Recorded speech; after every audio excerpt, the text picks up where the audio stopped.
안녕하세요. 제인과의 복수 채널을 청취하고 계신 여러분, 저는 덕순이라고 합니다. 올해 71살입니다. 사람들은 이 나이가 되면 집에서 손주를 돌보고 약 잘 챙겨 먹고 숨 고르게 쉬며 편안하게 살아야 한다고들 하죠. 그런데 저는 백발이 성성한 할머니인 제가 며느리에게 집 대문 앞에서 밀쳐져 넘어졌습니다. 남편이자 제 뱃속에서 낳은 아들 앞에서 벌어진 일이었습니다. 그 일은 한낮의 무더운 오후 5월의 떼약볕 아래에서 일어났습니다. 그날 저는 시장에서 먹거리를 사들고 집 대문 앞에 도착했는데 며느리가 허리에 손을 얹고 마당에 우뚝 서 있는 것을 보았습니다. 그 아이는 거지 보듯 저를 쳐다보더니 소리 질렀습니다. 어머니, 지금 어디 갔다가 이제 오세요? 하지 말랬더니 또 음식을 하시고 저는 아직 아무 말도 못했고 손에는 고기와 생선이 담긴 봉지를 들고 있었지요. 며느리가 다가와 비켜요. 저 들어가야 하니까요. 라고 말하며 철문을 세게 밀어 제 무릎을 쳤습니다. 저는 균형을 잃고 뜨거운 시멘트 바닥에 주저앉았습니다. 그 충돌 소리가 똑똑히 기억납니다. 퍽 하는 소리. 이어 생선 봉지가 떨어지는 소리, 무릎에서 피가 번져 나왔습니다. 그런데 승호, 제 아들은 그저 거기 서서 휴대폰만 들고 꼼짝도 하지 않았습니다. 마치 이 모든 게 사소한 사고라도 되는 양, 마치 제가 투명인간이라도 되는 양 말이죠. 저는 손을 짚고 일어났습니다. 아픈 내색도 하지 않고 화도 눈물도 없었습니다. 저는 그저 두 사람을 뚫어지게 바라보다가 조용히 대문을 열고 집 안으로 들어갔습니다. 무릎은 너무 아팠지만 마음은 그보다 만 배는 더 아팠습니다. 그날 밤 저는 잠을 이루지 못했습니다. 어둠 속에서 남편이 남긴 낡은 털실 스카프를 끌어안고 앉아 있었습니다. 남편은 벌써 10년 넘게 세상을 떠났죠. 그분이 살아 계셨다면 제가 이렇게 고생하지는 않았을 겁니다. 며느리가 저를 쓸모없는 인간이라고 불렀던 순간들이 또렷이 떠올랐습니다. 밥그릇을 제 손에서 빼앗으며 이렇게 먹으니 아프지 라고 했던 말까지도요. 제 아들은 한 번도 엄마 편을 들어주지 않았습니다. 항상 피하고 조용히 있을 뿐이었죠. 처음엔 내가 바쁘고 며느리가 막 들어왔으니 내가 참자 라고 생각했습니다. 하지만 오늘 그 아이가 저를 대문 앞에서 남처럼 밀쳐 넘긴 순간 더 이상 참을 수 없다는 걸 알았습니다. 다음 날 아침 저는 일찍 일어나 조용히 세수하고 시장 갈 때마다 입던 낡은 옷으로 갈아입었습니다. 그리고 용수 씨네 집 문을 두드렸습니다. 그는 혼자 사는 이웃으로 아내를 잃은 지 3년이 되어 갑니다. 저를 아끼는 분이죠. 제가 자주 깨끗한 채소를 갖다 주곤 했거든요. 저는 집을 팔고 싶다. 매수자 좀 찾아줄 수 있냐? 고 말했습니다. 용수 씨는 농담인 줄 알고 눈을 크게 떴지만 저는 진지하게 등기부등본과 서류를 책상에 올려놓았습니다. 이제 더 이상 붙잡을 게 없다. 고 말했습니다. 원망도 한탄도 하지 않았습니다. 그저 떠나고 싶었습니다. 아는 변호사에게 전화해 서류를 빨리 처리해달라고 부탁했습니다. 승호가 출근하고 지혜가 낮잠을 자는 사이 저는 조용히 제 짐을 모두 쌌습니다. 낡은 상복, 남편 영정사진, 몇 벌의 스웨터와 통장까지. 모두 낡은 여행 가방에 넣고 잠가 침대 옆에 두었습니다. 저녁도 먹지 않았습니다. 그저 거기 앉아 손은 떨리고 심장은 또렷하게 뛰었습니다. 이 집에서 한때는 보금자리였던 이곳에서 하루도 더 살 수 없다는 걸 알았습니다. 다음 날 저는 평소보다 더 일찍 일어나 뒷마당에 나가 마지막으로 집을 둘러보았습니다. 그리고 대문을 나서며 방문을 잠그고 마음도 함께 닫았습니다. 용수 씨에게 열쇠 하나를 맡기고 원본은 부러뜨렸습니다. 날이 채 밝기도 전에 버스 정류장에 가서 먼 곳으로 가는 침대버스 표를 샀습니다. 목적지가 어떻게 될진 몰랐지만 단 한 가지는 확실했습니다. 다시는 돌아오지 않을 거라는 것. 버스에 앉아 창밖을 보며 승호가 조각상처럼 서 있고 지혜는 무심히 등을 돌리던 모습을 떠올렸습니다. 저는 눈물을 흘리지 않았습니다. 하지만 속으로 생각했습니다. 너희가 온다고 해도 이제 소용없다. 저는 그 집을 아무 말 없이 떠났고 아무도 눈치채지 못했으며 아무도 묻지 않았습니다. 그런데 하루가 지나고 나서야 그들이 통곡하며 울었다는 소문을 들었습니다. 안타깝게도 그 눈물은 저를 붙잡으려는 것이 아니라 재산이 아까워서였습니다. 제가 떠나던 날 해는 뜨겁게 내리쬐고 있었습니다.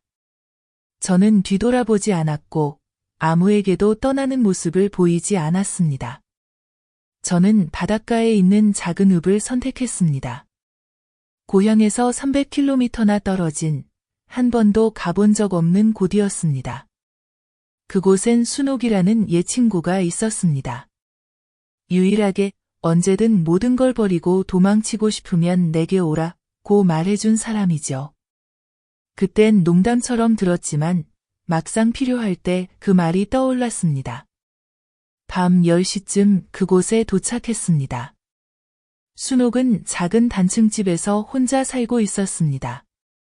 집은 작지만 따뜻했고 뒤에는 야자수와 바닷길이 있었습니다. 문을 열고 저를 본 순옥은 말문이 막혔습니다. 그리고 아무 말 없이 저를 꼭 끌어안았습니다. 저는 그 자리에서 울음을 터뜨렸습니다. 억울해서가 아니라 이제야 제 자리를 찾았다는 걸 알았기 때문입니다. 다음 날 저는 모든 이야기를 순옥에게 털어놨습니다. 순옥은 아무 말 없이 따뜻한 차를 우려냈습니다. 이야기를 다 끝내자 순옥이 천천히 물었습니다. 다시 돌아갈 생각 있어? 저는 고개를 저었습니다. 여기서 죽어도 괜찮으니 다시는 그 애들 얼굴만 안 보면 돼. 며칠 뒤 순옥에게 부탁해 지역은행에 가서 새 계좌를 만들고 집한 돈을 모두 그 계좌로 옮겼습니다. 조심스럽게 세 부분으로 나눠 이곳의 세 어르신께 각각 맡겨두었습니다.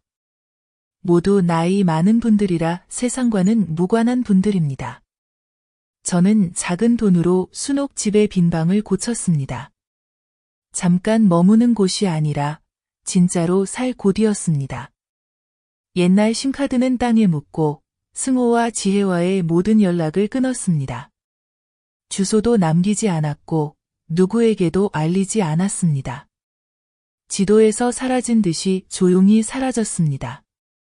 처음엔 정원에서 일하고 닭을 키우고 밥을 짓고 저녁이면 바닷가로 산책을 나갔습니다. 순옥이 말했습니다. 자식한테 밀려 넘어지고도 이렇게 강하게 일어나는 사람은 처음 봐. 저는 그저 웃었습니다. 강하지 않으면 죽으니까요. 그런데 제가 제 삶을 겨우 한 주 평온하게 살았을 뿐인데 그들이 승호와 지혜가 폭풍처럼 나타났습니다. 그때 나는 시장에서 채소를 팔고 있었는데 누군가 엄마라고 부르는 소리가 들렸다. 돌아보니 승호가 머리는 헝클어지고 얼굴은 초췌한 채 서 있었고 지혜는 여전히 예전처럼 날카로운 눈빛으로 명품 가방을 들고 있었다. 엄마, 지금 뭐 하는 거예요? 어디로 사라진 거예요? 우리를 내팽개치고 살든 죽든 상관없다는 거예요. 나는 그들을 낯선 사람 보듯 바라봤다. 내가 낳은 자식들이 아닌 것 같았다. 아무 대답도 하지 않고 그냥 시장 안쪽으로 들어갔다. 하지만 그들은 포기하지 않았다. 지혜가 다가와 내 소매를 잡아당기며 소리쳤다. 집 팔면 다 끝나는 줄 알아요? 그 땅은 우리가 상속받을 건데 엄마는 그 돈으로 뭘 하려고요? 그 말은 마치 칼날처럼 가슴을 찔렀다. 내가 반응할 틈도 없이 순옥이 옆 가게에서 나와 허리에 손을 얹고 차가운 목소리로 말했다. 손 치워요. 여긴 당신들 땅이 아니에요. 덕순 씨는 이제 우리 마을 사람이에요. 당신들한테 여기에 있을 자격 없어요. 지혜가 노려보며 말했다. 당신이 뭔데 참견이에요. 순옥은 아무 말도 하지 않고 주머니에서 오래된 휴대폰을 꺼내 스피커를 눌렀다. 녹음된 소리가 흘러나왔다.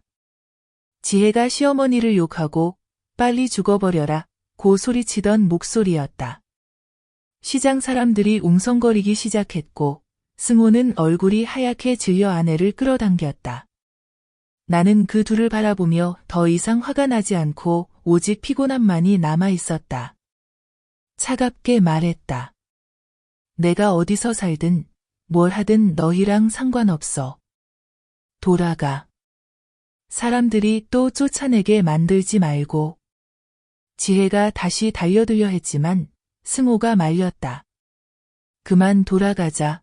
그는 조용히 말했다. 나는 뒤돌아섰고 다시는 돌아보지 않았다. 그 순간 나는 첫 번째 승리를 거두었다는 걸 알았다. 다음 날 아침, 순옥이 내게 말했다. 그 사람들이 집에 가서 서로 개와 고양이처럼 싸우더니 점심때는 지혜가 소리치며 빨간 등기증이랑 내 예금 통장까지 다 없어졌다고 난리였어. 승호는 미친 듯이 서랍을 뒤지고 내 방을 샅샅이 뒤졌지만 내가 떠난 후 남겨둔 건 미완성 뜨개옷 몇 벌뿐이었다. 그는 믿을 수 없다는 듯 더듬거리며 말했다. 엄마가 정말 그럴 줄이야? 우릴 속이고 돈을 어디로 가져가려는 거야? 나는 내 자식을 너무 잘 안다. 그들이 아쉬워하는 건 조용히 떠난 엄마가 아니라 내가 남긴 것들이었다. 수백만 원이 든 예금 통장, 삼간집, 이제 모두 그들의 손이 닿지 않는 곳에 있다. 당황할수록 지혜는 더 미쳐 날뛰었다. 소리 지르고, 그릇을 깨고, 컵을 던지고, 휴대폰을 내던지더니 바닥에 주저앉아 울었다. 저 늙은 여자가 내 인생을 망쳤어. 여기서 노예처럼 집안일하고 남편 뒷바라지 했는데 결국 완전히 속았어. 듣고 있자니 우스웠다.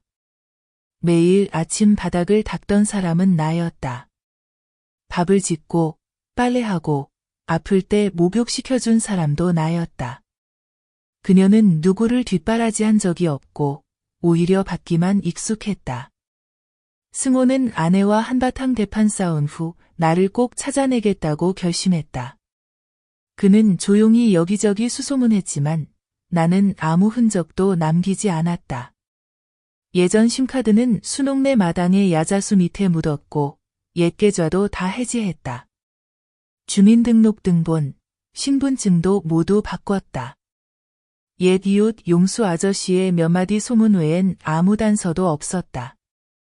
승호는 그 이름을 붙잡고 용수 아저씨를 찾아가 물었다.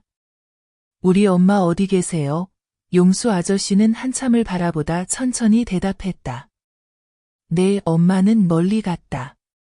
거리로 멀어진 게 아니라 마음이 멀어진 거다. 왜 찾으려고 해? 내가 한 번이라도 그분을 일으켜 세워본 적 있냐? 승호는 할 말을 잃었다. 아마 반박하지 못했을 것이다.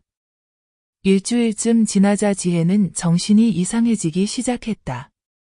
밤새 잠을 못 자고 집 CCTV만 들여다보며 혹시라도 어떤 할머니가 와서 해코지할까 봐 두려워했다. 어떤 날은 옛짐을 뒤지며 소리쳤다. 저 여자가 또 뭘 숨겼지. 나는 그 집착이 얼마나 오래 갈지 모르겠지만 이제야 진짜 시작이라는 걸 알았다.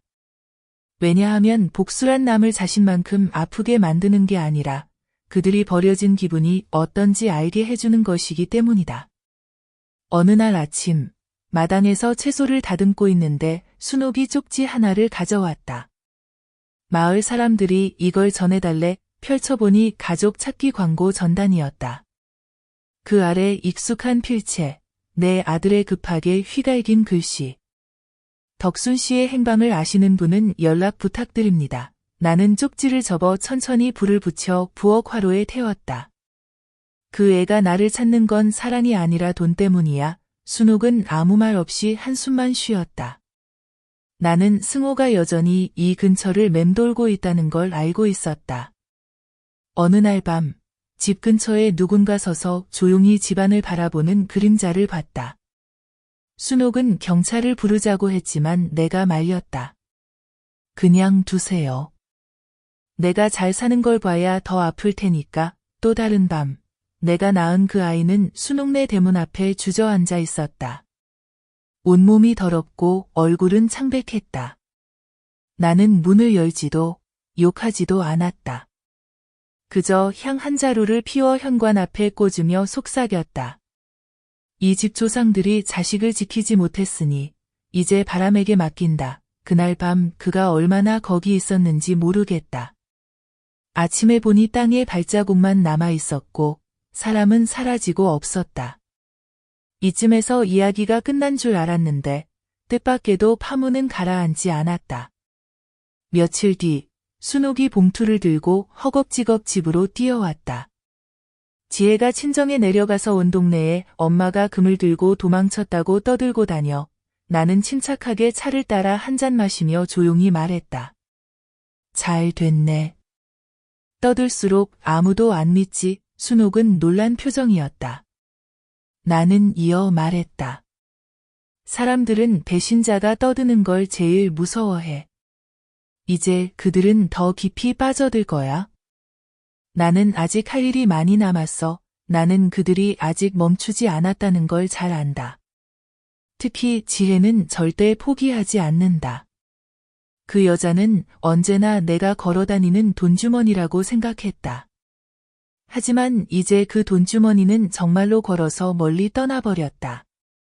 내가 금을 들고 도망쳤다는 소문을 퍼뜨린 뒤에도 지혜는 조용해지기는커녕 오히려 기자로 위장한 사람을 마을에 보내기까지 했다. 젊은 남자가 머리에 젤을 바르고 다정하게 말했다. 저희가 시골에서 새로운 삶을 시작한 어르신들에 대한 다큐멘터리를 찍고 있습니다. 영감을 주는 분들의 모습을 기록하고 싶어요. 나는 듣다 웃음이 나올 뻔했다. 영감을 준다고? 내가 무슨 영감을 주나? 나는 그저 아들과 며느리에게 쫓겨나 살아남은 늙은 여자일 뿐이다. 하지만 나도 바보는 아니야. 나는 그들이 원하는 게 뭔지 알아. 나는 일부러 미소를 지으며 말했다. 묻고 싶은 거 있으면 물어봐. 그는 즉시 핸드폰을 꺼내 녹음기를 켜고 질문을 쏟아내기 시작했다. 내가 예전에 무슨 일을 했는지, 자식들은 어디 있는지, 왜 집에 혼자 사는지. 너무 꼬치꼬치 캐묻는다. 마치 호구조사하듯이. 나는 미소를 지으며 조용히 말했다. 기자라면서 왜 손이 그렇게 떨려? 그는 깜짝 놀라 녹음기를 끄려는데 순옥이 들어왔다. 손에는 바닷가에 갈 때 자주 짚는 대나무 지팡이를 들고 있었다. 그녀는 낮은 목소리로 말했다. 필요 없어. 기자랍시고 마을 사람한테 인사도 못하냐? 너 지혜 편이지? 그 남자는 식은땀을 줄줄 흘렸다. 순옥은 고개를 문 쪽으로 까딱하며 말했다. 내가 마을 사람들 부르기 전에 꺼져. 그는 허둥지둥 짐을 챙겨 도망쳤다. 그날 밤 나는 순옥과 화로 옆에 앉아 생강차를 마셨다. 나는 말했다. 저런 수법은 아직 미숙해. 우리가 아무 말도 안 하면 지가 드러나. 정말 그랬다.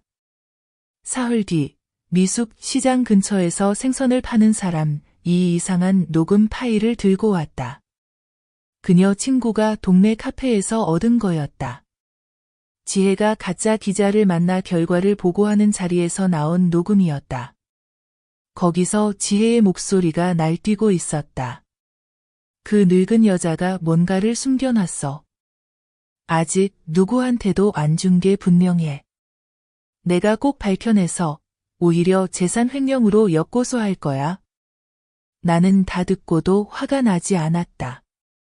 그저 한숨만 나왔다. 저런 인간은 욕심이 불보다 더하다. 하지만 이번에는 나는 큰 판을 벌이기로 결심했다. 나는 마을 사람들에게 중요한 이야기가 있다며 회의를 소집했다. 40명 넘게 모였다. 나는 마당 한가운데 서서 목소리를 높이지 않고 녹음 파일을 틀었다. 모두가 충격에 휩싸였다. 나는 말했다. 나는 이 마을 사람이 아닙니다. 피 한 방울 섞이지 않았지만 여러분이 저를 아껴주신 건 잘 압니다. 오늘은 꼭 말씀드려야겠습니다. 지혜, 제 며느리가 노인 명예를 훼손하고 돈을 노리고 거짓말꾼을 고용했습니다. 저는 고소하지 않겠지만 여러분이 그 진짜 얼굴을 알아야 합니다. 사람들이 박수를 쳤다. 미숙이 일어나 말했다. 덕순 할머니는 남이 아니에요. 여기서 다들 할머니를 아끼죠. 자식이 불효하면 마을이 지켜야죠. 그날 밤 온 마을 사람들이 내 집에 찾아왔다. 누구는 생선을, 누구는 떡을, 누구는 과일을 가져왔다. 나는 감격해서 말이 나오지 않았다. 순옥은 곁에 앉아 한 사람씩 물을 따라주며 눈시울이 붉어졌다. 그녀가 말했다. 보셨죠? 죽으려고 고른 곳이 다시 살아나는 곳이 될 줄이야. 다음 날 아침 나는 이상한 문자를 받았다. 엄마, 이 짓 그만둬. 엄마가 사랑받는 줄 알아? 걔네들은 엄마를 구경거리로 보는 거야. 이겼다고 생각해? 이름은 없었지만 누가 보냈는지 알았다. 나는 화면을 뚫어지게 바라보며 분노로 손이 떨렸다. 하지만 결국 한숨만 쉬고 문자를 지웠다. 대답해봐야 소용없으니까. 나는 안다. 이번 판에서 내가 다 이긴 건 아니다. 하지만 진실을 드러냈고 그게 무시당하던 엄마의 가장 강한 무기다. 나는 마을 사람들 앞에서 지혜의 본 모습이 드러난 후 그들이 두려워 물러날 줄 알았다. 하지만 아니었다.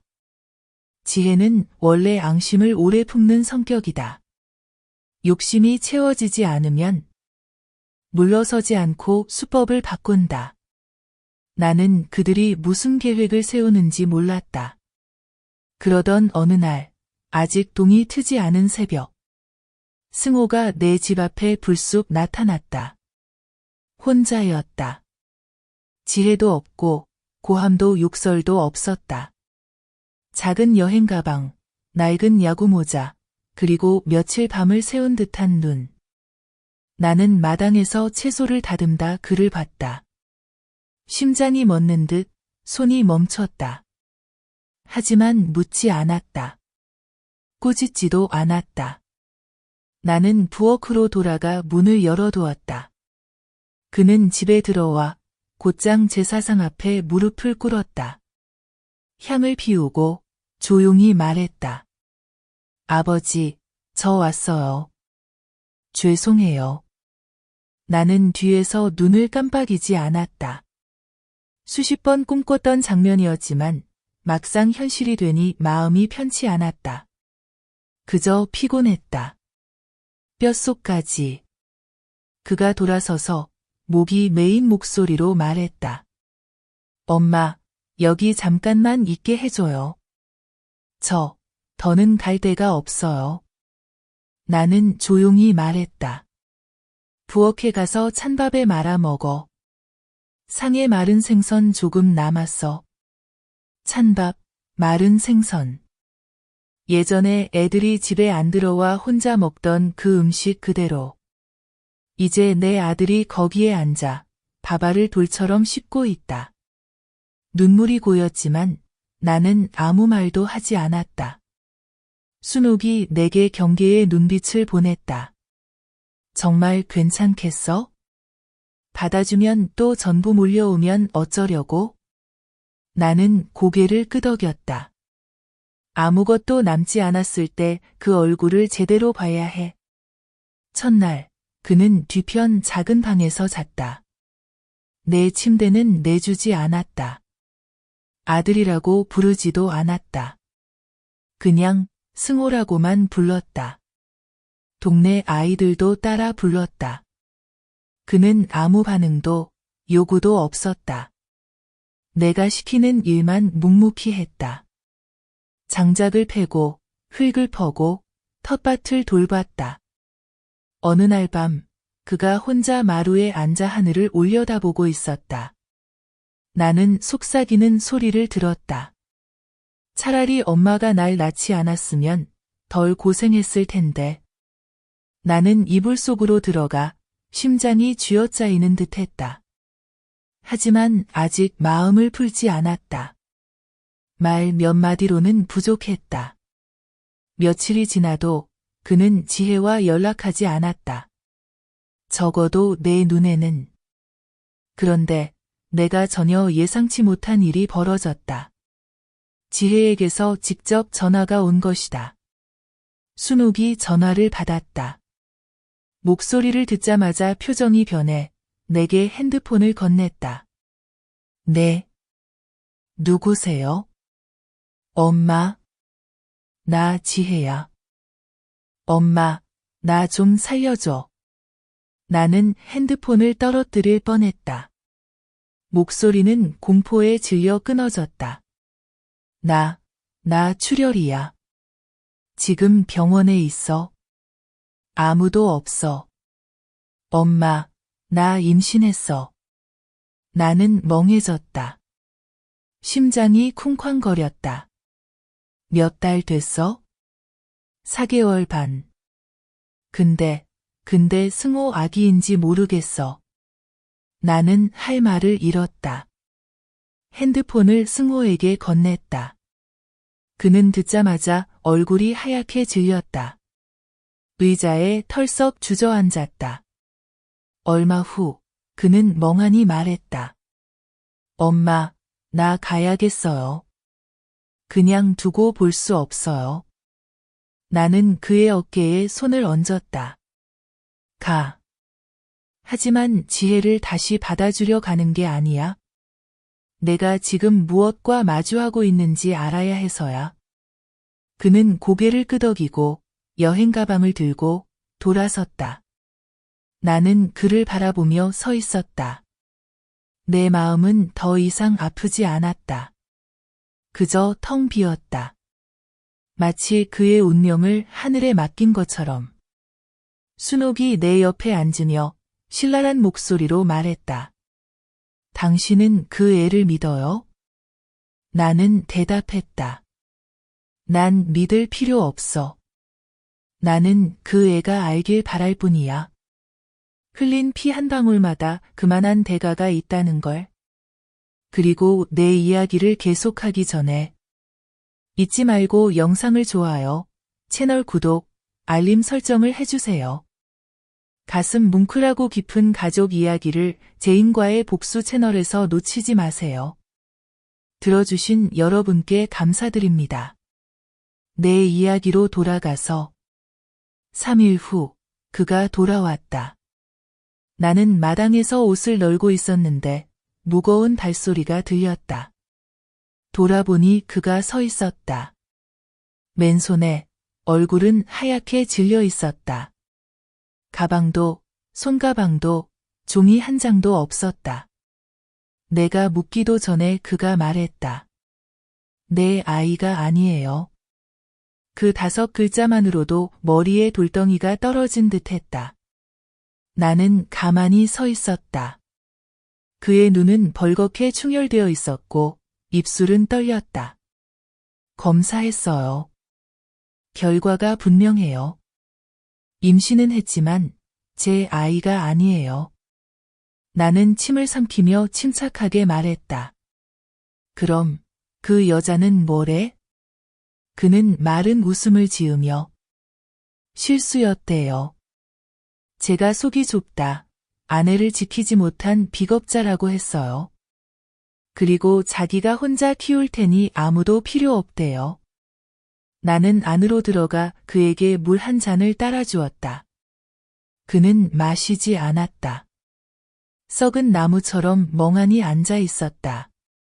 그러다 갑자기 울음을 터뜨렸다. 내 생애 처음으로 내 아들이 자기 엄마가 바닥에 쓰러지는 걸 조용히 바라만 보던 그 아이가 아이처럼 울었다. 난 이제 다 잃었어, 엄마. 집도 없고, 아내는 배신했고, 엄마도 떠났고. 나는 그를 바라보며 마음이 흔들렸다. 하지만 나는 안아주지 않았다. 위로하지도 않았다. 그저 말했다. 그 감정을 기억해. 모든 걸 잃는 그 기분을. 그래야 내가 누군가 그런 처지에 놓였을 때 가만히 서서 바라보지만은 않을 테니까. 그는 아무 말 없이 눈에 눈물이 고인 채 잔을 꽉 쥐고 있었다. 그날 밤 나는 그가 바닷가에 혼자 서 있는 것을 보았다. 조용히 바람이 세차게 불고 파도가 차갑게 부딪히는 소리가 들렸다. 나는 조용히 뒤따라가서 그와 거리를 두고 섰다. 나는 그 고요함이 얼마나 위험한지 잘 알고 있었다. 사람은 더 이상 잃을 게 없다고 생각할 때 가장 어리석은 선택을 하기 쉽다. 나는 다가가 그에게 종이 한 장을 내밀었다.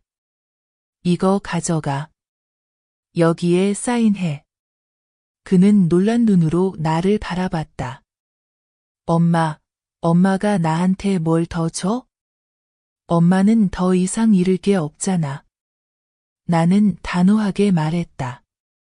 주는 게 아니야. 임무를 맡기는 거야. 그가 펼쳐보니 그것은 3km 떨어진 고아원에서 자원봉사자로 일하겠다는 신청서였다.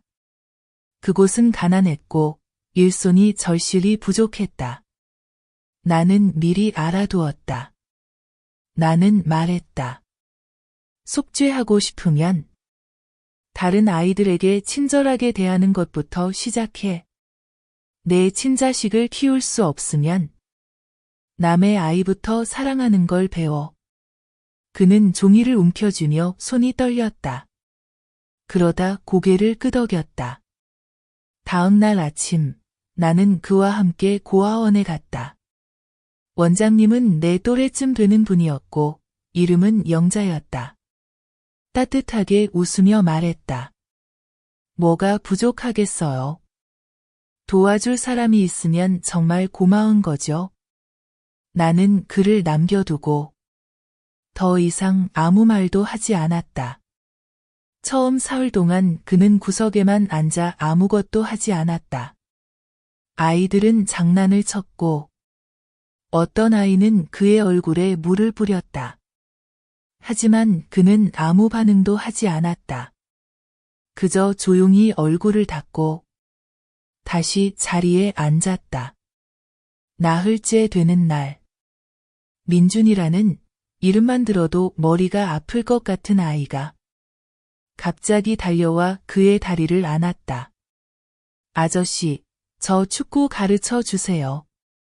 그는 아이를 바라보며 아무 말도 하지 않았다. 그러다 앉아서 땅에 운동장을 그리고 팀을 나누고 아이들에게 패스하는 법을 가르치기 시작했다. 땀이 비 오듯 흘렀다. 나는 멀리서 그의 모든 동작을 똑똑히 지켜봤다. 나는 알았다. 그가 마음을 열기 시작했다는 걸. 나 때문이 아니라 바로 자신 때문이었다. 그날 밤 그는 늦게 돌아왔다. 손에는 새 오리발 슬리퍼 한 켤레가 있었다. 헌 신문에 싸서 내 방 문 앞에 두었다. 이름도 적지 않았다. 나는 포장을 풀어 자세히 봤다. 딱 내 발 사이즈였다. 그가 예전에 이렇게 작은 사이즈 신는 사람이 어딨어? 라고 했던 바로 그 사이즈. 나는 울지 않았다. 그저 달아빠진 내 헌 슬리퍼를 신고 뒷마당으로 가. 옛날에 휴대폰 심카드를 묻었던 그 느티나무 밑에 슬리퍼를 묻었다. 그리고 일기장에 한 줄을 적었다. 그 애가 내 발에 맞는 걸 사줄 줄 알게 된 날. 그날 밤. 바닷바람이 창틈으로 불어와 시원했다. 나는 가만히 누워 입가에 미소를 지었다. 이제 시작일 뿐이야, 아들아. 한 달 후. 나는 그가 완전히 달라진 것을 느꼈다. 매일 아침 일찍 일어나 자전거를 타고 고아원에 갔다. 저녁에 돌아오면 내가 시키지도 않았는데 부엌에 들어가 밥을 지었다. 밥맛은 그리 좋지 않았고 국은 싱거웠다. 그래도 나는 다 먹었다. 내 아들이 처음으로 의무도 억지도 아닌 스스로 해주고 싶어서 차려준 밥이었으니까. 순옥이 깔깔 웃으며 말했다. 이제 사람 하나 키워냈네요. 나는 짧게 대답했다. 아직 끝난 게 아니야. 나는 그가 배워야 할 것이 많다는 걸 알고 있었다. 그리고 그중 가장 큰 것은 모두가 두 번째 기회를 주는 것은 아니라는 것이었다. 그리고 그 기회는 아무도 예상치 못한 방식으로 찾아왔다. 어느 비 내리는 아침. 승호가 대문에 도착하자 문에 봉투가 하나 매달려 있었다. 그 안에는 사진이 들어 있었다. 그가 고아원 아이들과 놀고 있는 모습이었다. 멀리서 찍어 얼굴은 잘 보이지 않았지만 누구나 그임을 알 수 있었다. 함께 들어있는 쪽지에는 내가 이런 가식적인 짓 몇 번 한다고 빚이 끝날 줄 알아? 라고 적혀 있었다. 이름은 없었지만 글씨는 익숙했다. 지혜였다. 나는 기울어진 그 글씨를 보며 가슴이 싸늘해졌다. 나는 알았다. 지혜가 쉽게 포기하지 않을 것임을. 지혜는 내가 승호에게 돈도 주고 집도 주고 명예도 준다고 생각했다. 하지만 사실 나는 아무것도 주지 않았다. 나는 그저 가만히 있었다. 그의 업보가 스스로를 끌어당기게 내버려 두었을 뿐이다. 그날 밤 나는 승호에게 앉으라고 하고 그에게 3개의 봉투를 내밀었다. 그 봉투들은 내가 맡겨둔 돈 중 남은 전부였다.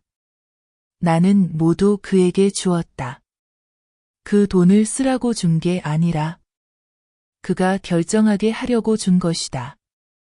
나는 내가 이걸 간직했으면 좋겠다. 하지만 너를 위해서가 아니라 언젠가 내가 진정으로 받을 자격이 있는 사람에게 돌려주기 위해서야. 그는 나를 뚫어져라 바라보았다. 엄마는 나를 그렇게까지 믿어? 나는 고개를 저었다. 믿는 게 아니야.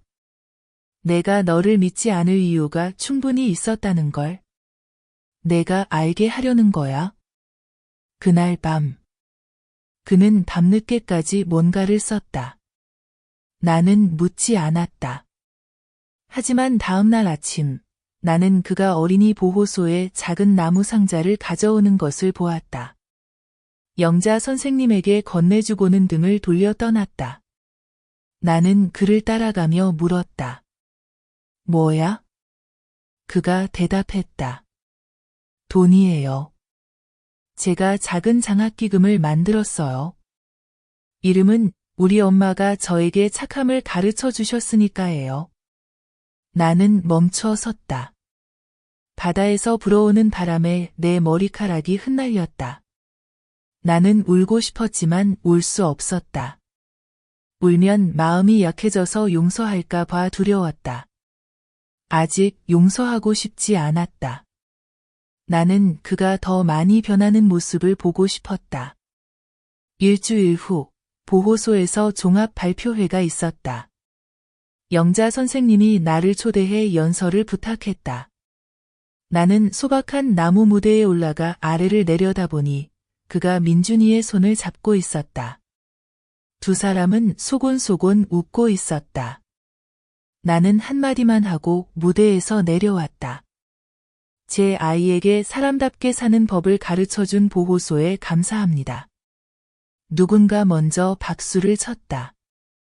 이내 모두 박수를 쳤다. 승호는 고개를 숙이고 나를 쳐다보지 않았다.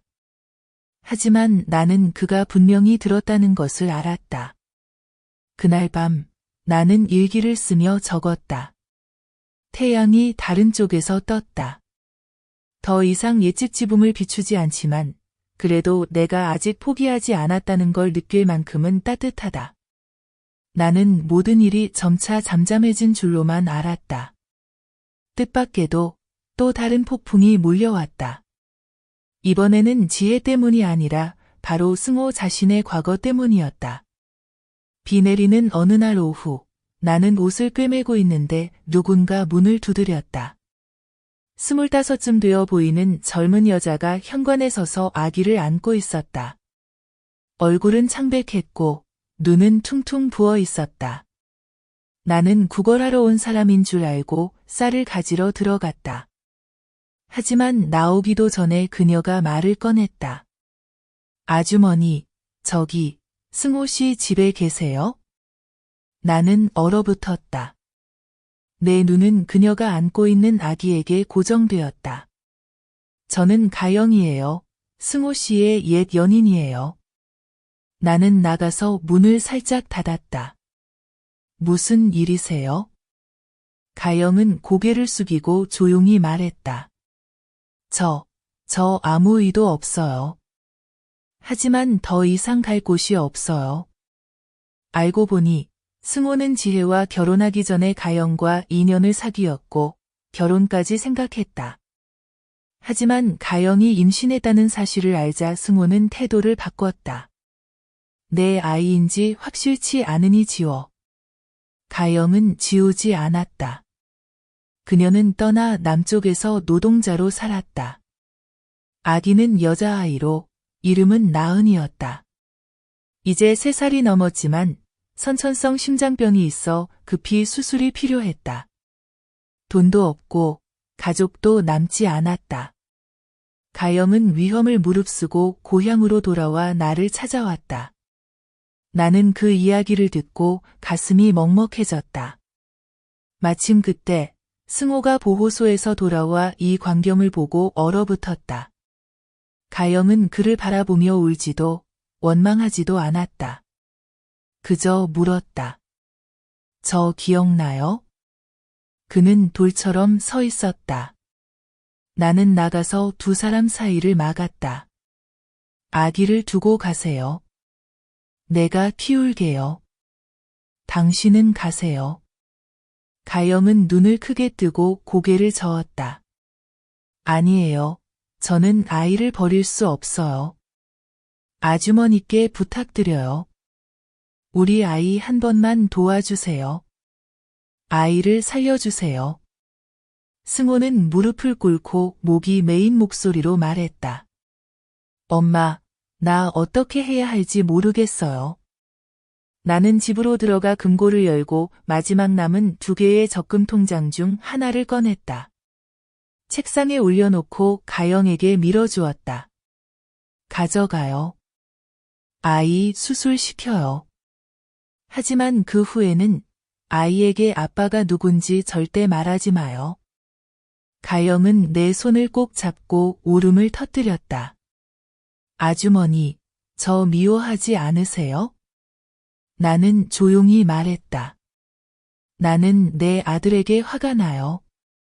그리고 당신은 그 애보다 더 진정한 엄마예요. 그녀는 그날 오후 떠났다. 아기는 여전히 그녀 품에 있었고 약했지만 눈은 빛나고 있었다.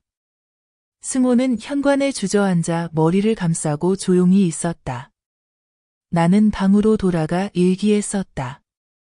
한 생명이 눈물로 고해졌지만 그 아버지의 영혼은 구할 수 없었다. 그날 밤 그가 내 방 문을 두드렸다. 엄마, 엄마 나 좀 욕해줘요. 나를 쫓아내도 괜찮으니까 제발 이렇게 침묵하지 말아요. 나는 그를 똑바로 바라보았다. 넌 한 아이를 외면함으로써 죽인 거야? 오늘 엄마가 그 아이를 살렸지만 그건 너를 용서해서가 아니라 누구도 엄마가 살았던 인생을 반복하지 않길 바랐기 때문이야. 그는 울음을 터뜨렸다. 이번에는 흐느끼는 게 아니라 미친 듯이 소리내어 울었다. 나는 달래지도 안아주지도 않았다. 그냥 안으로 들어가 문을 닫았다. 그가 혼자 남겨진 기분을 스스로 겪게 두었다. 내가 그랬던 것처럼. 그렇게 짐승처럼 울던 밤 이후 승호는 집에 돌아오지 않았다. 정말 떠난 줄 알았다. 내 마음도 홀가분한지 허전한지 알 수 없었다. 나는 그저 매일 아침 일찍 일어나 물을 끓이고 밥을 지어 보호소에 가져다 주었다. 영자 선생님이 내가 혼자 오는 걸 보고 물었다. 비에 이제 안 와요? 나는 간단히 대답했다. 걔는 어른의 교훈을 배워야 해요. 배우려면 벌도 받아야죠. 나는 아무에게도 묻지 않았고 소식도 찾지 않았다. 하지만 닷새째 되는 날 순옥이 달려와 구겨진 종이를 들고 놀란 얼굴로 말했다. 어젯밤 동쪽 묘지 바깥에 어떤 남자가 누워 있었대요. 몸이 떨리고 열이 심해서 사람들이 보건소에 데려갔대요. 아마 개인 것 같아요. 나는 그 말을 듣고 손이 약간 떨렸지만 입은 침착했다. 생선찌개 좀 봐줘요. 나 잠깐 다녀올게요. 나는 보건소로 갔다. 그가 차가운 스테인리스 침대에 누워 있었다. 몸이 떨리고 입술은 갈라지고 두 눈은 퉁퉁 부어 있었다. 의사는 그가 바이러스성 열에 걸렸고 며칠 굶고 비 맞으며 자서 탈진했다고 했다. 나는 침대 가장자리에 앉아 수건으로 그의 이마를 닦아주었다. 그는 눈을 감고 있었지만 내가 있다는 걸 알고 있었다. 그의 손이 더듬더듬 내 손을 잡았다. 아주 약하게. 버림받았던 사람이 이제 처음으로 누군가 돌아온 걸 확신하는 듯이. 그가 힘겹게 말했다. 엄마, 미안해요. 다시는 나를 버리지 마세요. 나는 아무 말도 하지 않았다. 그저 고개를 끄덕였다. 내 마음엔 여전히 금이가 있었지만 나는 그에게 한 걸음 다가섰다는 걸 알았다. 용서는 아니지만 마지막 기회를 준 것이다. 사흘 뒤 그는 건강을 되찾고 돌아왔다. 하지만 집이 아니라 바닷가로 갔다. 하루 종일 꼼짝도 않고 앉아 있었다. 내가 지나가도 부르지 않았다. 저녁이 되어 집에 오니 책상 위에 작은 공책이 있었다. 투박하고 낡은 종이 표지였다. 펼쳐보니 그의 일기였다. 보호소에 온 날부터 한 장 한 장 적혀 있었다. 아이들마다 각자 사연이 있었고 그는 자신이 변해가는 순간을 하나하나 적어두었다. 어떤 페이지에는 단 한 줄만 적혀 있었다. 오늘 민준이가 넘어졌다. 내가 처음으로 그를 안았다. 내 심장이 다시 뛰는 것 같았다. 나는 밤새 다 읽었다. 마치 누군가 내 귀에 속삭이는 것 같았다. 처음으로 나는 내 아들이 냉정한 게 아니라 사랑을 모르는 사람들에게서 배운 것임을 이해했다. 이른 아침 나는 바닷가로 나갔다. 그는 여전히 앉아 있었고 바람에 머리가 헝클어져 있었다. 나는 일기를 다시 건넸다. 계속 써. 하지만 평생을 살아가면서 쓸거리가 남아 있어야 해. 그 애는 고개를 끄덕이며 눈이 빨갛게 충혈됐다. 울지 않았지만 나는 그 애가 스스로 다짐하는 걸 봤다. 그날 밤, 그 애는 내가 예전에 묻었던 헌 벌집 슬리퍼를 가져왔다. 깨끗이 씻어 탁자 위에 올려두었다. 내가 물었다. 어디서 찾았니? 그 애가 대답했다. 엄마가 신던 걸 묻고 싶지 않았어요. 간직하고 싶어요. 내가 엄마를 떠나게 만든 걸 기억하려고. 나는 더 이상 아무 말도 하지 않았다. 조용히 슬리퍼를 방으로 가져가 영정사진 옆에 두었다. 나는 일기에 썼다. 오늘 그 애는 자기 것이 아닌 걸 지키는 법을 알기 시작했다. 아마도 사랑을 알기 시작한 것 같다. 그날 이후 승호는 완전히 다른 사람이 된 듯했다. 더 이상 무뚝뚝하지 않고 더 이상 한 구석에서 바다를 도망치듯 바라보지 않았다. 매일 아침 나보다 일찍 일어나 마당을 쓸고 물을 끓이고 찹쌀밥을 싸서 아이들 보호소에 가져다 주었다. 아이들은 점점 친해지며 그를 승호 아저씨, 짭짤한 찹쌀밥이라고 불렀다. 나는 웃지도 칭찬하지도 않았다. 그저 조용히 수첩에 적었다. 한때 어머니를 굶긴 사람이 이제는 낯선 아이들을 걱정할 줄 안다. 정말 세상은 손바닥 뒤집듯 변한다. 어느 날 영자가 집에 찾아와 편지를 전했다. 가영 씨가 보냈어요. 라고 하며 꼭 덕순 할머니께 직접 전해달래요. 나는 편지를 열었다. 안에는 가영의 단정하고 단호한 글씨가 있었다. 덕순 할머니, 제가 나은이를 싱가포르로 치료받으러 데려가고 싶어요. 한부모를 지원하는 단체가 도와줍니다. 하지만 약속은 꼭 지킬게요. 나은이는 자기 아버지가 누군지 모를 거예요. 할머니만 안심하시면 제가 아이를 사람답게 키울게요. 나는 편지를 접으며 손이 떨렸다. 감동이 아니라 마음이 놓여서였다. 너무 가벼워져서 나는 자리에 앉아 눈물을 삼키지 않고 흘렸다. 그날 밤 나는 승호에게 편지를 건넸다. 그는 다 읽고 조용히 있었다. 그러다 갑자기 물었다. 엄마는 내가 아버지가 될 자격이 있다고 생각해? 나는 그를 똑바로 바라보았다. 아버지가 되는데 누구의 임명장이 필요한 건 아니야. 하지만 자격을 갖추려면 내 아이가 너를 아버지라 부를 때 부끄럽지 않게 살아야 해. 그는 고개를 끄덕였다. 나은이가 나를 아빠라고 부르지 않아도 돼. 하지만 나는 그 아이가 한때 아빠였던 사람을 부끄러워하지 않게 살아갈 거야. 그 말이 가슴을 찔렀다. 나는 울지 않았지만 마음속에 오래 박혀있던 칼이 뽑혀나가는 듯했다. 일주일 후 보호소에서 새 지붕을 짓기 위한 모금 행사가 열렸다. 비가 오거나 해가 들면 다 새는 첨하였다. 아이들이 안쓰러워 승호가 책임을 맡아 누구보다 앞장섰다. 마을 집집마다 대나무와 헌 양철을 구하러 다녔고 심지어 마을 방송으로도 알렸다. 공사 전날 밤 나는 그가 기부명단을 꼼꼼히 적는 걸 봤다. 조심스럽게 한 푼 한 푼 적어가며 대표 책임자 란에 덕순 내 어머니라고 썼다. 나는 등 뒤에서 그걸 다 지켜봤다. 눈이 시큰거렸다.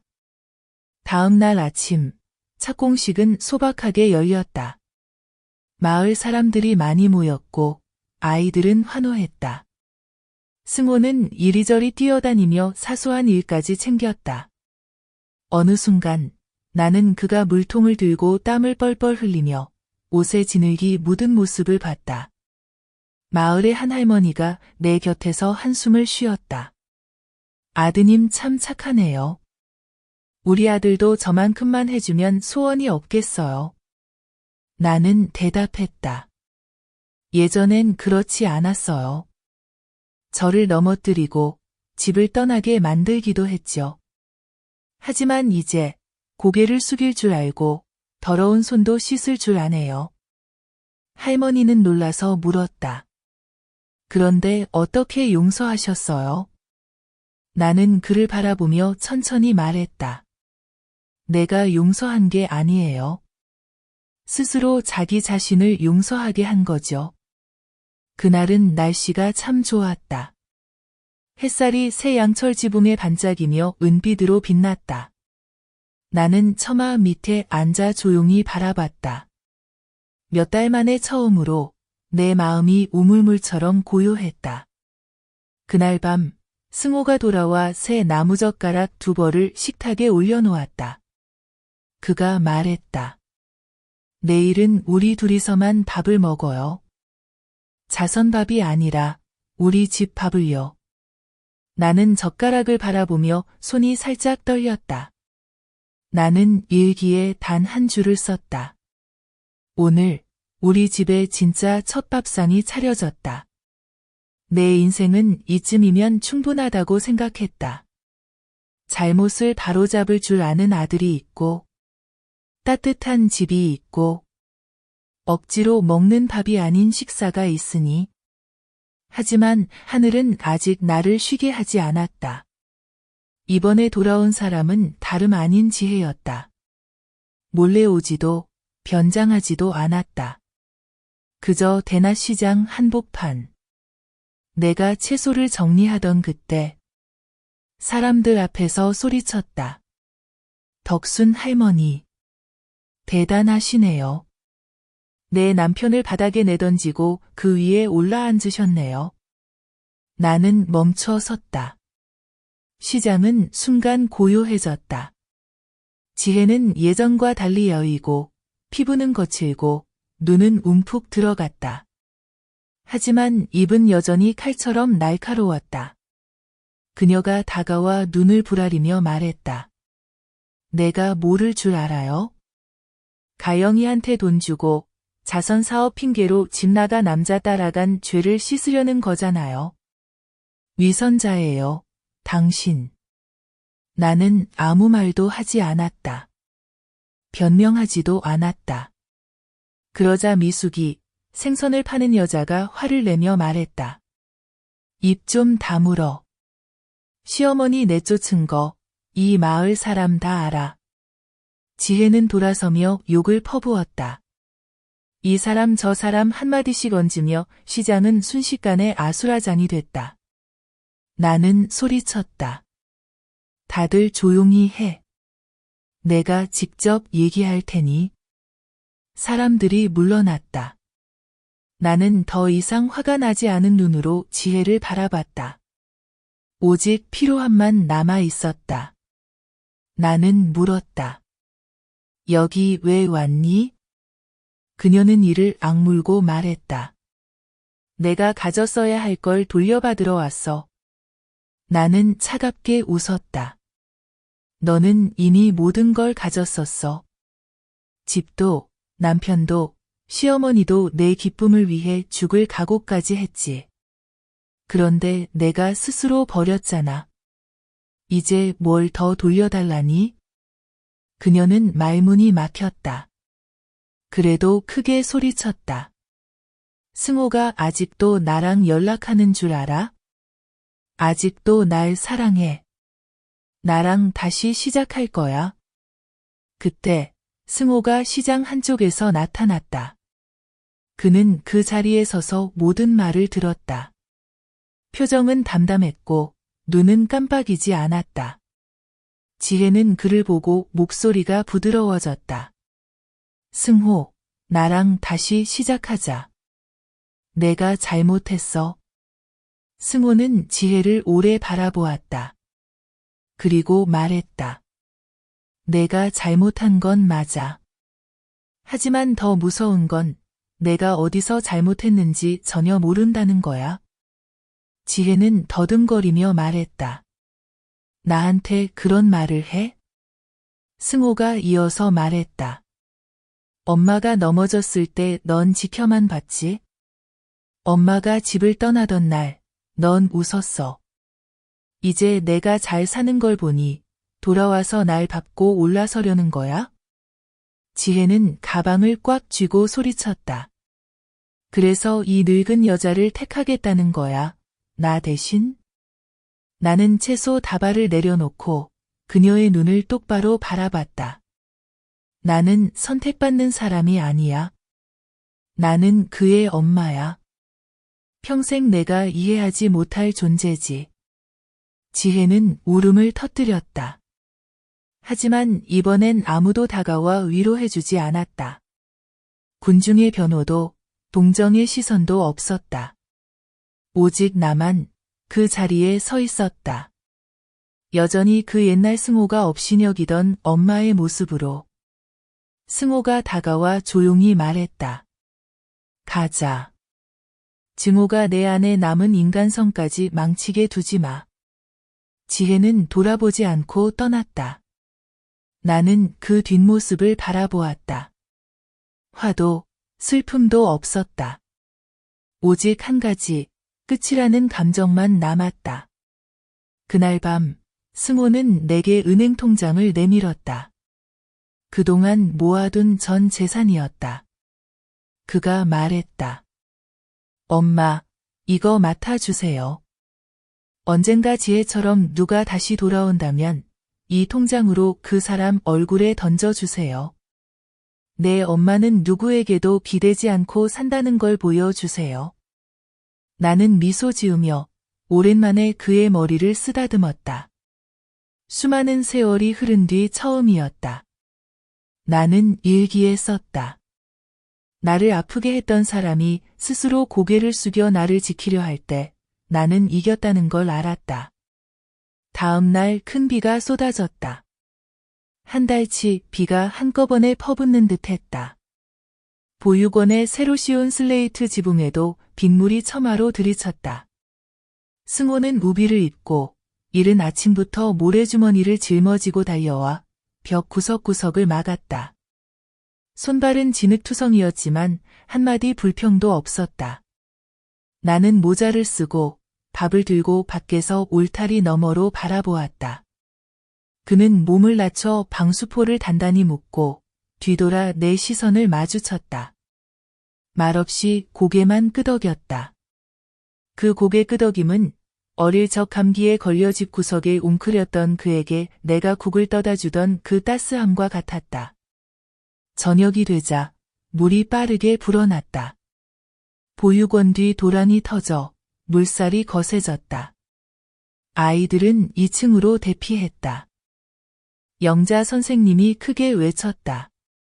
창고 정리할 사람 필요해요. 중요한 서류와 약이 있어요. 누가 시키지도 않았는데 승호가 곧장 물속으로 뛰어들어 창고로 들어갔다. 혼자서 상자와 약 봉지를 하나하나 밖으로 옮겼다. 물이 가슴까지 차올랐고 진흙과 쓰레기가 발걸음을 휩쓸었다. 나는 위에서 바라보며 심장이 조여드는 듯했다. 그가 미끄러져 넘어질 때도 있었다. 누군가 소리쳤다. 승호야. 물속 전깃줄 조심해. 나는 뛰어내리고 싶었지만 다리가 움직이지 않았다. 한 할머니가 나를 붙잡았다. 할머니, 가지 마세요. 저 아이 할 수 있어요. 그리고 승호는 다시 일어섰다. 온몸이 젖고 얼굴 한쪽은 양동이에 부딪혀 멍이 들었다. 그러나 손은 상자를 꼭 쥐고 입으로 소리쳤다. 2 상자 더 있어요. 물에 휩쓸리지 않게 해주세요. 마침내 보육원은 안전했다. 이틀 만에 물이 빠졌다. 임시 처마도 버텨냈고 아이들은 모두 다치지 않았다. 하지만 승호는 고열에 시달렸고 다리 상처는 골맞다. 나는 밤새 그를 간호했다. 수건을 갈고 약을 챙기고 거즈를 바꿨다. 마치 옛날 남편이 댕기열에 걸렸을 때처럼. 한밤중 승호가 눈을 뜨고 조용히 불렀다. 엄마. 나는 가까이 다가갔다. 왜? 그가 힘겹게 말했다. 엄마가 죽으면 아직 사과도 못했는데. 나는 멍해졌다. 땀 때문인지 눈물 때문인지 시야가 흐려졌다. 나는 조용히 말했다. 엄마는 아직 안 가? 내가 다시 일어서는 걸 볼 때까지 살아 있을 거야? 그는 힘없이 웃고 다시 잠들었다. 다음 날 아침, 나는 침대 머리맡에서 편지 한 통을 발견했다. 정성스럽게 쓴 글씨였다. 엄마께. 혹시 내가 무슨 일이 있어도 울지 마세요. 아쉬움은 없어요. 마지막 한 달, 사람을 사랑하는 법을 배웠으니까요. 만약 내가 낳으면 엄마께 한 가지 청이 있어요. 한 번만 온전히 엄마의 아들로 살게 해주세요. 나는 편지를 접고 울지 않았다. 그저 밖으로 나가 맑게 갠 하늘을 바라보았다. 순옥이 내게 물었다. 왜 울지 않으세요? 나는 대답했다. 이제 눈물은 나무에 줄 거야. 더는 허비하지 않을 거야. 사흘 뒤, 승호는 회복했다. 얼굴은 창백하고 다리는 약했지만 미소는 달라졌다.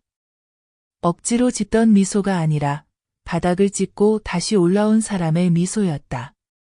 나는 일기에 썼다. 저 바깥의 홍수가 아니라 그 아이 마음속의 홍수, 이제야 물이 빠지기 시작했다. 건강이 좀 나아지자 나는 말했다. 며칠 더 쉬어라. 그러자 그는 고개를 저었다. 이제 괜찮아요. 일하러 가고 싶어요. 나는 놀랐다. 이곳에 온 뒤로 한 번도 일하겠다고 한 적이 없었다. 아이들과 집, 밭만 돌보던 아이였다. 나는 물었다. 무슨 일? 그는 대답했다. 노가다요. 나는 물컵을 떨어뜨릴 뻔했다. 노가다 힘든데 할 수 있겠어? 그는 단 한마디로 내 말을 막았다. 옛날에 엄마가 나 키우려고 노가다 하셨잖아요. 이젠 내가 잘못을 갚을 차례예요. 그래서 다음날 아침, 그는 마을 어귀 자재집화장으로 나가 새로 짓는 공사팀의 보조로 일하게 해달라고 했다. 매일 시멘트를 나르고 벽돌을 지고 어깨엔 자국이 남고 손엔 물집이 잡혔다. 하지만 한마디 불평도 없었다. 저녁이면 땀이 비 오듯 쏟아졌지만 늘 웃으며 말했다. 오늘은 단장님이 시멘트 잘 섞는다고 칭찬해 주셨어요. 마치 시험에서 만점을 받아 엄마에게 자랑하는 아이처럼. 나는 가만히 듣고 끼어들지 않았다. 그저 바람처럼 몰래 바람유를 가져다 어깨에 발라주었다. 밤이면 일기에 썼다. 사람은 과거를 바꿀 수 없지만 새로운 벽돌로 다시 쌓아갈 수 있다. 어느 날 승호가 집에 돌아와 벽지 광고지를 내밀었다. 성인 야간 보충 수업 모집 공고였다. 그는 머뭇거리며 말했다. 나 다시 배우고 싶어요. 엄마가 가르쳐 줄래요? 나는 놀랐다. 오랜만에 부탁을 쑥스러워하지 않고 말하는 소리를 들었다. 나는 고개를 끄덕였다. 그래. 하지만 밤에 늦으면 벌 줄 거야. 그는 활짝 웃었다. 어릴 적 구구단 외우느라 엄마에게 혼나던 모습 그대로였다. 그날 밤 나는 오래전에 산 작은 칠판에 분필로 썼다. 제1과 받아쓰기. 승호는 한 글자 한 글자 정성스럽게 받아 적었다. 내 이름은 승호입니다. 나는 다시 처음부터 배우고 있습니다. 엄마가 자랑스러워하는 아들이 되고 싶습니다. 나는 그 글씨를 바라보며 눈물이 터질 듯했다. 일주일 뒤 승호는 직접 보육원 회계 담당 지원서를 썼다. 영자 선생님이 읽고 고개를 끄덕였다. 믿어요. 그때부터 그는 보육원의 모든 수입과 지출을 관리했다. 기부금, 쌀, 우유 한 통까지 빠짐없이 기록했다. 마침표 하나도 빠뜨리지 않았다. 매주 주말마다 상세 내역을 인쇄해 내게 가져왔다. 나는 숫자엔 약했지만 그 또렷한 글씨를 보며 그가 두 손으로 신용을 지키고 있다는 걸 알았다. 어느 날 수업 중에 그가 물었다. 엄마, 뉘우침은 어떻게 써요? 나는 칠판에 써주고 말했다. 뜻은 아니? 그가 대답했다. 용서를 바라지 않아도 고치고 싶을 때 쓰는 말 같아요. 나는 더 말하지 않았다. 그저 고개를 끄덕였다. 그 후 부엌에 나가 팥죽을 끓였다. 수년 만에 처음으로 내가 팥죽을 끓였다. 제사를 지내기 위해서가 아니라 돌아설 줄 아는 사람에게 상을 주기 위해서였다. 그날 밤 승호는 팥죽을 먹으며 미소 지으며 말했다. 엄마가 한마디 따뜻하게 해주는 것처럼 달다. 나는 웃었지만 반박하지 않았고 장난도 치지 않았다. 그저 마음이 가라앉도록 내버려 두었다. 나는 일기에 썼다. 얘는 매일을 마지막 기회처럼 살고 있다. 승호는 공부하고 일하고 살아가면서 점점 다른 사람이 되어갔다. 하지만 바로 그 변화 때문에 운명의 날이 다가왔다. 그날 나는 마당에서 생선을 말리고 있는데 골목 앞에서 오토바이 소리가 요란하게 들렸다. 돌아보니 심장이 멎을 뻔했다. 지혜의 남동생 현우였다.